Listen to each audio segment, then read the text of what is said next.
All right, today we're doing something really cool. We're going to unlock some seriously powerful new capabilities for the Claude Desktop app by bridging the gap between the AI and the files right here on your own computer. So let's just start with a question. What if you could ask Claude to work with your local files, just like you would a real-world assistant?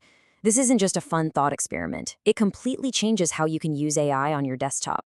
I mean, just picture this. You type a simple command asking Claude to instantly clean up all that clutter on your desktop with just one sentence.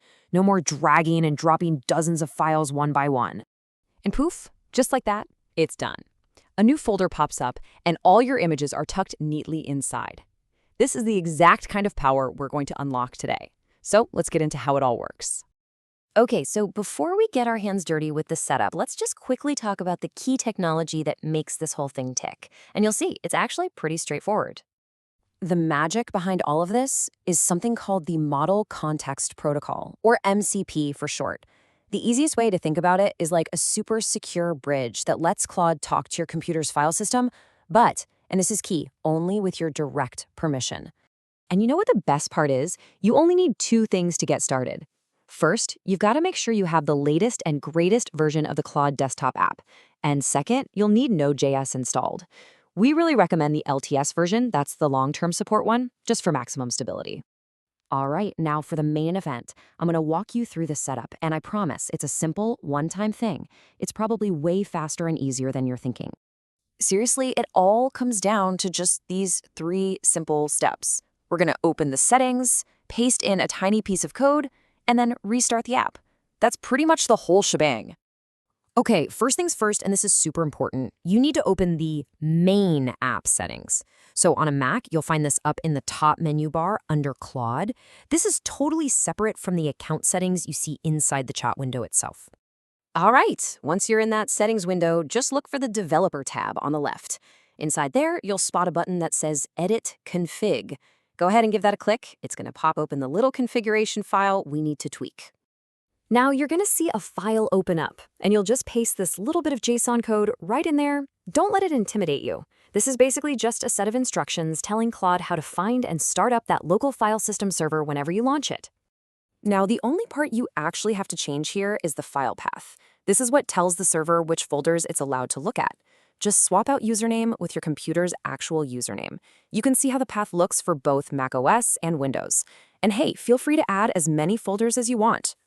So let's quickly break down what's actually happening here, because it's pretty neat and simple. The command just tells it to use Node.js to fire up the server. And the args, well, those are just the arguments that tell it which server package to use and which of your folders it can keep an eye on.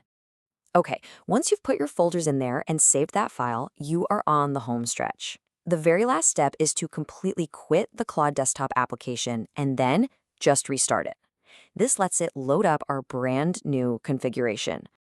And here's the magic moment. You'll know you did it right when you see this new little icon pop up down there by the chat input box. It kind of looks like a little server or maybe a hammer. That's your signal that the local server is running and Claude is officially connected. All right, setup's done, we're connected. Now for the really fun part. Let's actually put our new file system assistant to the test and see what it can really do. So let's start with something creative. We're going to ask Claude not just to write something, but to also perform an action with it, like saving that new work directly to a file on our desktop. But wait, before it even thinks about touching a single file, and this is probably the most important part of this whole thing, it's going to stop. It will not do anything without you saying it's okay for every single action. Instead, you're going to get this pop-up. It's super clear. It tells you exactly what the AI wants to do, the action it wants to take, and the exact file path. You can then approve it or deny it.